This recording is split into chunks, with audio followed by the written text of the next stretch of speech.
नमस्कार मित्रों यही है शही भारत यूट्यूब चैनल में आपનું हार्दिक स्वागत છે। હું છું પ્રેમજીભાઈ વર્મા। મિત્રો, કાનૂની સ્પષ્ટતા લઈએ આ વિડીયોની અંદર જે કંઈ હકીકતો રજૂ કરી છે, જે કંઈ ચર્ચા વિચારણા કરી છે, જે કંઈ મત વ્યક્ત કર્યો છે એ તથ્યો આધારિત ભારતની વાસ્તવિક પરિસ્થિતિના આધારે કર્યું છે। આમાં ક્યાંય કોઈની બદનક્ષી કરવાનો પ્રયાસ નથી, ક્યાંય કોઈનો હીણા ચિતરવાનો પ્રયાસ નથી, પરંતુ સામાજિક સભાનતા, કાનૂની સભાનતાના અર્થાર્થે આપણે કામ કરીએ છીએ અને એના ભાગરૂપે આ વિડીયો છે। આજે વાત કરવી છે 15મી મે 2026ના રોજ નામદાર સુપ્રીમ કોર્ટના મુખ્ય ન્યાયાધીશે એક કેસની સુનાવણી હતી। નકલી ડિગ્રી અને પ્રોફેશનલ ક્રેડિટના સંદર્ભમાં એમણે એક ટિપ્પણી એવી કરી કે કેટલાક યુવાનો કોકોરોચ એટલે વંદા, આપણા રસોડાઓની અંદર વંદાઓ બહુ નીકળતા હોય છે, આ એક કાયમી સમસ્યાઓ દરેક રસોડામાં। એમણે ટિપ્પણી કરી કે કેટલાક યુવાનો કોકોરોચ જેવા હોય છે, બેકાર છે, કામ કરતા નથી, તેઓ મીડિયામાં, સોશિયલ મીડિયામાં જોડાઈ જાય છે અને આરટીઆઈ તરીકે એક્ટિવિસ્ટ બની અને બીજા ઉપર હુમલા કરતા, આવી ટિપ્પણી કરી। અને આ ટિપ્પણીને બોસ્ટન યુનિવર્સિટીમાં ભણેલા એક અભિજીત દીપક નામના યુવાને આને સોશિયલ મીડિયા ઉપર એને ફેલાવી અને પછી તો આખું એના ફોલોઅર્સનું એટલું બધું પૂર આવ્યું કે ભાજપ, કોંગ્રેસ અને આપ પાર્ટીના જે ફોલોઅર્સ હતા એની કરતાં પણ આ ભાઈએ જે સોશિયલ મીડિયામાં પ્લેટફોર્મ બનાવ્યું એનું નામ કોકોરોચ જનતા પાર્ટી CPI એનું નામ આપ્યું। શું આપ્યું? નામ આપ્યું કોકોરોચ જનતા પાર્ટી CPI। અને એનું ફોલોઅર્સ એટલા વધી ગયા કે ભારતીય જનતા પક્ષ, કોંગ્રેસ અને આપ પાર્ટીના ફોલોઅર્સની સંખ્યા કરતા એના ફોલોઅર્સની કેમ આ એક વૈચારિક આંદોલન સ્વયંભૂ પેદા થયું। શું થયું? આ વૈચારિક આંદોલન સ્વયંભૂ પેદા થયું। અભિજીત દીપક નામનો વ્યક્તિ ક્યાંય પોતાના ઘરથી બહાર નીકળીને લોકોને કહેવા માટે નથી ગયું તમે મારી સાથે જોડાઓ, મારી પાસે આવો, પણ લોકોએ જોયું અને એની અંદર જે ફોલોઅર્સ જોડાયા છે એમની સાથે એમની લાગણી, એમની સંવેદનાઓ જોડાયેલી છે। કેમ આવું થયું? કે સવાલ ભારતના બેરોજગારોનો હતો। ભારતના બેરોજગારોની સંવેદના, વેદનાના કોઈ સમજ્યું નથી। ભારતના બેરોજગારોની સંવેદના, વેદનાનો કોઈ ના સમજ્યું। ભારતીય અર્થતંત્ર ના સમજ્યું। અર્થતંત્રનું કામ શું હોય છે? રોજગાર પૂરો પાડવાનું। અર્થતંત્રનું કામ વિકાસની સાથે સાથે રોજગાર પણ પૂરો પાડવાનો છે અને એ વિકાસ એવો હોય સમાનતા લક્ષી, અસમાન વિકાસ હોય, એક પક્ષીય હોય, કોર્પોરેટ ક્ષેત્રનો માત્ર વિકાસ થતો હોય, ગરીબો, શોષિતો અને મજદૂરોને યોગ્ય તક ના મળતી હોય, કામ ના મળતું હોય તો એ રોજગાર પેદા થતો નથી, વિકાસ થાય છે પણ એ અસમાનતાવાદી વિકાસ કયો? અસમાનતાવાદી। એટલે ભારતીય અર્થતંત્રનું કામ રોજગાર પેદા કરવાનું છે। ભારતીય અર્થતંત્ર આની અંદર ઊણું ઉતર્યું છે। ભારતનો જે સત્તા પક્ષ છે ને એ બેરોજગારોની વેદના, સંવેદના નથી સમજ્યો, પણ એની કુર મજાક કરવામાં આવી છે। ભારતીય યુવા વર્ગનો પૂર રીતે એનો દુરુપયોગ કરવામાં આવ્યો છે। એમને એવી સલાહ આપવામાં આવી કે ભાઈ તમે પકોડા તળો। હવે 25 વર્ષ સુધી જેણે અભ્યાસ કર્યો હોય, મહેનત કરી હોય, જે મા બાપે પોતાના દીકરાઓ પાસે પરસેવો પાડી અને મહેનત કરી ભણાવ્યા ગણ્યા હોય એને પકોડા તળવા જવાનું છે? તમે સોશિયલ મીડિયાની ઉપર એને કામ કરતા કરી દીધા, એમને રીલ બનાવતા કરી દીધા। એટલે ભારતીય સત્તા પક્ષ પણ ભારતના બેરોજગારોની સમસ્યા ના સમજ્યો। 89 જેટલા ભરતી કૌભાંડો ભારતમાં થયા। કેટલા? 89 જેટલા ભરતી કૌભાંડો। એમાં જે છેલ્લું નીટનું ભરતી કૌભાંડ છે અને એની અંદર જે આખી ટીમ પકડાઈ છે એ ભારતીય જનતા પક્ષ સાથે કનેક્ટેડ હોય એવા અખબારી અહેવાલો છે, એવા દાવાઓ છે। દાવાઓની સત્યતાની અમે ચકાસણી નથી કરી। એટલે તમામ રીતે ભારતના લાખો યુવાનો ધન અનેક વર્ષો, 1 વર્ષ, 2 વર્ષ, 5 વર્ષ સુધી પરીક્ષાની તૈયારીઓ કરે અને પછી પરીક્ષા આપે એ ત્યારે એની પહેલા અથવા તો એની પછી આ પેપર ફૂટી ગયું, આ કૌભાંડ બહાર આવ્યું છે। જેટલી ભરતીઓ થઈ તમામ ભરતીઓ અન્યાયી ભરતીઓ થયેલી છે અને છેલ્લે ગુજરાત પટેલ સેવા આયોગ, ગુજરાત પબ્લિક સર્વિસ કમિશન મટી ગયું અને ગુજરાત પટેલ સેવા આયોગ બની ગયું।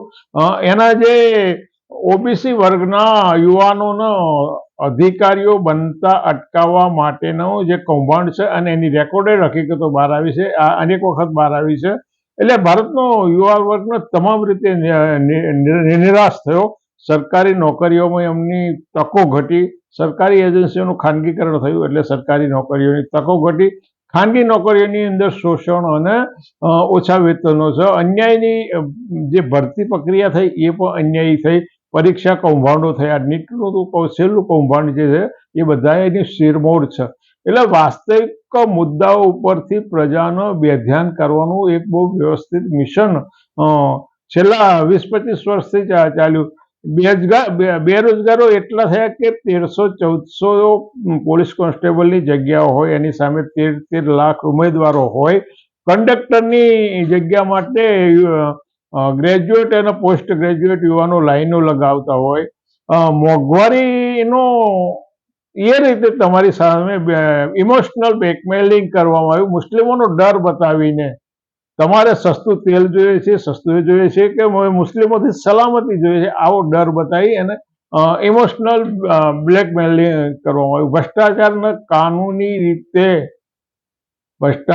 કાનૂની રીતે ભારતની પાર્લામેન્ટમાં ખરડો કરી કાયદો પસાર કરી એને માન્યતા આપવાનું જ બાકી રહ્યું. તમામ ભ્રષ્ટાચારીઓને શોધીને પોતાના ખેમામાં ભેગા કરવામાં આવ્યા, જેની વિરુદ્ધમાં પુસ્તિકાઓ બહાર પાડવામાં આવી હતી, જેની વિરુદ્ધમાં દાવાઓ કરવામાં આવ્યા હતા. એ જ્યારે ભારતીય જનતા પક્ષમાં આવ્યા ત્યારે એ નેટ એન્ડ ક્લીન બની ગયા, બહુ સ્વચ્છ બની ગયા. આવા 1000 કરતાં વધારે દાવાઓ તમારી નજર સમક્ષ છે. મુક્ત અભિવ્યક્તિ, કોઈ પણ સાચા વિચારો રજૂ કરે એને કઈ રીતે દબાવી દેવો, અને પ્રેસ ફ્રીડમ ની અંદર ભારતનું સ્થાન દુનિયામાં 157મું છે. અને ગઈકાલે જે દેશ સાથે ભારતે કરાર કર્યા એવા નોર્વેનું સ્થાન ટોચ ઉપર 1 નંબર ઉપર છે. ગરીબાઈ દિવસે દિવસે ગરીબાઈ વધતી જાય છે કે ઘટતી જાય, એના સાચા આંકડાઓ કઈ રીતે માપી શકાય? 80 કરોડ જનતાનો મફત અનાજ આપવું પડતું હોય, આ માપદંડ નથી ગરીબાઈનો.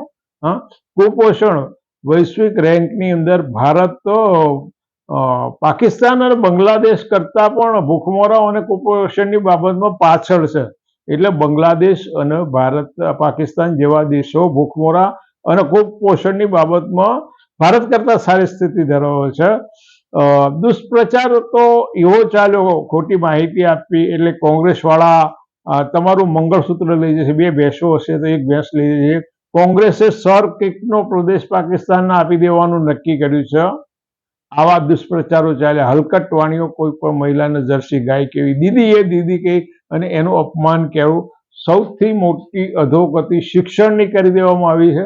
છેલ્લા આંકડાઓ જે ભારતની પાર્લામેન્ટ દ્વારા બહાર આવ્યા, 93,000 સરકારી સ્કૂલો બંધ કરવામાં આવી, 11-12 લાખ શિક્ષકોની ઘટ છે. હજારો શાળાઓ એવી છે કે એક ઓરડાની અંદર 1 કરતાં વધારે વર્ગો બેસે. હજારો શાળાઓ એવી છે કે એક શિક્ષકે 1 કરતાં વધારે એટલે 3-4 વર્ગો ચાલતા હોય પણ એક જ શિક્ષકથી ચાલતી હોય. આ શિક્ષણની બાબતમાં ગુજરાત સરકાર અને ભારત સરકાર ક્યારેય કોઈ એવા તત્કાલીન ત્વરિત નિર્ણયો નથી લેતા. લાખો શિક્ષકોની ઘટ હોવા છતાં વિરોધીઓને પકડી લેવા માટે અને જેલમાં પૂરવા માટે, એની સામે એક્શન લેવા CBI ઈડીના છાપા મારવામાં જેટલી તજવીજ અને તત્પરતા દેખાવામાં આવી એટલી શિક્ષણ બાબતે એના 10મા ભાગની કેમ ના દેખાય? કોર્પોરેટ જૂથોનો અબજો રૂપિયાની જમીન આપવામાં આવી, અબજો રૂપિયાના નાણાં આપવામાં, અને જે ભાગેડો હતા એને અબજો રૂપિયાના ભાગેડુ લોકોનો અપ્રત્યક્ષ રીતે સંરક્ષણ પૂરવામાં આવ્યું. ભારતની વિદેશ નીતિ 100% નિષ્ફળ ગઈ હોય એવું પુરાવો બોલે છે. ભારત પાકિસ્તાનના યુદ્ધ સમયે દુનિયાનો એક પણ દેશ ભારતની પડખે ના રહ્યો. દુનિયાના મોટા ભાગના દેશો ભારતના વડાપ્રધાનને એવોર્ડ આપતા હોય તો એમાંથી એક પણ દેશે ભારતની તરફેણ કેમ ના કરી? પાકિસ્તાન જેવું, જેને ભૂખડી બારસ કહેતા હોય એવા દેશની જોડે ચીન અને તુર્કિસ્તાન જેવા દેશો ભર્યા. અમેરિકાના ટ્રમ્પનો ચૂંટણી પ્રચાર કરવા ભારતના વડાપ્રધાન જાય એ ભારતની લોકશાહી માટે હિણપત કરી. કોઈ પણ દેશનો એના આંતરિક બાબત છે. અમેરિકાના વડાપ્રધાન ટ્રમ્પે 100 વખત એમ કહ્યું કે ભારત પાકિસ્તાનનું યુદ્ધ મેં બંધ કરાવ્યું છે. ભારત એ અમેરિકાનું ખંડિયું રાજ્ય નથી. ભારત એક સાર્વભૌમત્વ પ્રજાસત્તાક રાષ્ટ્ર છે. ચીને ભારતની 4048 ચોરસ કિલોમીટર જમીન દબાઈ દીધી હોવાનું અરુણાચલના ભાજપના સાંસદે અનેકવાર જાહેર કર્યું છે. સુબ્રમણ્ય સ્વામી જે મોદીને એમ કે પોતે ટ્રેન કરતા હોય એવો દાવો કરે છે, એમણે એક કરતા વધારે વખત જાહેર કર્યું છે કે ચીને ભારતની 4048 ચોરસ કિલોમીટર જમીન દબાઈ દીધી છે. અમેરિકાએ ભારતનું અનેકવાર અપમાન કર્યું છે. ઇલીગલ ઇમિગ્રન્ટ્સનો જે ગેરકાયદેસર ભારતીયો હતા અમેરિકામાં, એમના ચોરોની માફક હાથકડીઓ પહેરાઈ અને 24 કલાક સુધી પાણી વિના તડપાઈ અને ટ્રમ્પે પાછા મોકલ્યા. પરંતુ ક્યુબા અને મેક્સિકો જેવા દેશોએ તો અમેરિકાના વિમાનોને એની ધરતી પર ઉતરવા નથી દેતા કે ભાઈ અમારા ઇલીગલ ઇમિગ્રન્ટ્સ હોય તો એને પ્રવાસી વિમાનમાં મોકલો. એટલી એમનામાં સ્વાભિમાન હતું જે ભારતમાં હજુ નથી. એટલે ભારતના લોકોના લાઈનમાં લગાડી દીધા. નોટબંધી લાવી અને 100% નિષ્ફળ, ભારતનો ઇતિહાસનો 100% નિષ્ફળ જુગાર. કાળું નાણું પાછું લાવવું છે, આતંકવાદને લાવવો છે, અને એના કારણે અને આજે ભારતની પ્રજા પેટ્રોલ અને ડીઝલ માટે લાઈનો લાગી. આખા સમગ્ર ભારતની અંદર તમે જુઓ, તમામ પેટ્રોલ પંપો પર લાઈનો લાગી છે. અને છતાંય ભારતના વડાપ્રધાને એક વખત એવું જાહેર કર્યું હતું, યુદ્ધની અસર ભારતની પ્રજા ઉપર નહીં થવા દેવી. તો આથી કેવી મોટી અસર તમારે થવા દેવાની છે? મતદારોનો મત આપતા અનેક જગ્યાએ અટકાવવામાં આવ્યા. કોમી ધ્રુવીકરણનું કામ કરવા, ગુનેગારો અને બળાત્કારીઓને સમર્થન આપવામાં આવ્યું. ગુનેગારો અને બળાત્કારીઓને કોંગ્રેસ, નહેરુ, સોનિયા ગાંધી, રાહુલને ભાંડવા માટેનું એક આખો વિભાગ કામ કરતો થયો. એટલું જ કામ જો ભારતના યુવાનોને રોજગારી આપવા માટે થયું હોત તો કોકરોચ જનતા પાર્ટી જેવી આવી એક વૈચારિક પાર્ટી આપોઆપ ના પેદા થાત. પ્રજાના વાસ્તવિક સમસ્યાઓથી એને વિમુખ કરી દેવાય. પ્રજાની જે વાસ્તવિક સમસ્યાઓ, ગરીબાઈ છે, મોંઘવારી છે, બેરોજગારી છે, ભરતી કૌભાંડો, ભ્રષ્ટાચાર, ગુનાખોરી, આ બધાની સામે છે ને પ્રજાને ક્યારેક રામ મંદિરના નામે, અયોધ્યાના નામે, ક્યારેક બાબરી મસ્જિદના નામે, ક્યારેક જ્ઞાનવ્યાપી મસ્જિદના નામે, ક્યારેક લવ જિહાદના નામે, ક્યારેક આવા જુદા જુદા બનાવો નીચે પ્રજાના વાસ્તવિક મુદ્દાઓથી વિમુખ કરી દેવામાં આવી. અને જે ફરસ્ટનિષ્ઠ અધિકારીઓ હતા એમને દલાલ અધિકારીઓનું નિર્માણ કરવામાં આવ્યું. ફરજનિષ્ઠ અધિકારીઓમાંથી દલાલ અધિકારીઓનું નિર્માણ કરવામાં આવ્યું. અનેક એવા અધિકારીઓ પેદા થયા કે પદાધિકારીઓના ચરણ સ્પર્શ કરતા થયા. ચૂંટણી પંચ એટલું બધું પાંગળું બની ગયું કે જ્ઞાનેશ્વર જ્યારે પોતે ચૂંટણી લડી રહ્યા હોય, ચૂંટણી પંચ દલાલની ભૂમિકામાં, એક વખત ભારતના વડાપ્રધાને એમ જાહેર કર્યું હતું કે ભારતીય જનતા પક્ષ અને ચૂંટણી કમિશનર લિંગદોહની વચ્ચે અમારે ચૂંટણી અમે લડી રહ્યા છીએ. અમારી સામે લિંગદોહ, ભારતીય ચૂંટણી કમિશનર અમારી સામે ચૂંટણી લડી, આવું જાહેર કરવામાં આવ્યું હતું. આજે ભારતનું જે ચૂંટણી પંચ છે એ ચૂંટણી પંચ રહ્યું છે કે દલાલની ભૂમિકા? આ પણ ભારતની પ્રજાએ વિચારવા જેવું છે.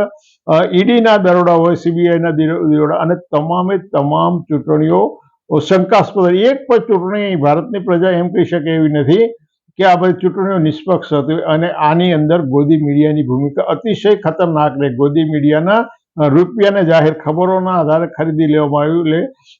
અબજો રૂપિયાના ચૂંટણી ભંડોળો ભાજપને જે મળ્યા, ક્યાંથી મળ્યા? ભાજપના દરેક જિલ્લાની અંદર 5 સ્ટાર હોટલોનો પણ ઝાંખા પડે એવા કમલમ બન્યા, કમલમ કાર્યાલયો બન્યા. આ ભંડોળ ક્યાંથી આવ્યું? ભાજપ પાસે 1000 કરોડનું ભંડોળ હોય તો આ પ્રજાના ટેક્સમાંથી આના નાણાં નથી ગયા. એટલે સ્થિતિ એવી નિર્માણ કરવી કે સરકાર સામે બોલનાર, ભ્રષ્ટાચાર સામે બોલનાર, અને દબાઈ દેવાનું બહુ વ્યવસ્થિત આયોજન ચાલ્યું. અને એ બધાનું પરિણામ કોકરોચ જનતા પાર્ટીનો ઉદ્ભવ થવો અને સમગ્ર ભારતની જનતાએ એને આપોઆપ સ્વયંભૂ સ્વીકાર લેવું. હવે એની ઉપર ભારતની અથવા દુનિયાની કોઈ સત્તાનો એવું કોઈ નિયંત્રણ નથી કે તમે ભારતની પ્રજાનો જે આંતરિક મત છે, એના જે વિચારો છે, એને તમે દબાઈ દો, એને તમે કચડી નાખો, એવું કોઈ નથી. એટલે ભારતીય કોકરોચ જનતા પાર્ટીનું જે સ્વયંભૂ ઉદ્ભવ થવું અને સ્વયંભૂ રીતે આપોઆપ ફેલાઈ ગયું એ ભારતની સમસ્યાઓનો અવાજ છે, ભારતની પ્રજાની સમસ્યાઓનો સામૂહિક અવાજ છે. મિત્રો, હકીકત આધારિત રજૂઆત છે. તમને યોગ્ય લાગતું હોય અને તમને પણ ક્યાંક ભારતની અંદર ખોટું થતું હોય તો આ સુરમાં તમે સુર પુરાવી શકો, અથવા તો તમે જો અંધભક્ત હો તો તમારે અને અમારી આ વાતોની વચ્ચે મતભેદ રહેવાના છે. અંધભક્તોના આમાંથી કોઈ પણ વાત ગળે નથી ઉતરવાની, પરંતુ જે લોકોને પ્રજાનું હિત છે, પોતાના પરિવારનું હિત છે, સમાજનું હિત છે અને રાષ્ટ્રનું હિત છે, એ વાત દરેક લોકો માટે વિચારવા જેવી બાબત છે. તમને યોગ્ય લાગતું તો તમે વિચારજો, ના વિચારવું હોય તો તમારો મત છે. ફરી મળીશું. આવજો.